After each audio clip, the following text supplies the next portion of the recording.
These are a few of the coolest things I've found to date. Pillows. What girl doesn't love pillows? This one is made from white cowhide, but it's sewn together to give it a much more textural and classic look. Of course, there's always faux zebra, which looks beautiful in any room where you have, well, the need for a sense of humor.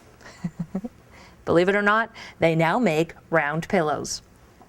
Or if you're having a tough time, why not buy a pillow that looks like a teddy bear, or at least feels like one? Very comforting. This pillow in the front here is made from recycled ties. So no longer is recycling, it's really now upcycling. Vases that look like wood, and lamps that look like vases, which, by the way, come with clear cords. Very important. I hate it when it's always the same color as the floor. And last but not least, our lamp here that I think not only is blingy, but looks like crushed ice. Cool.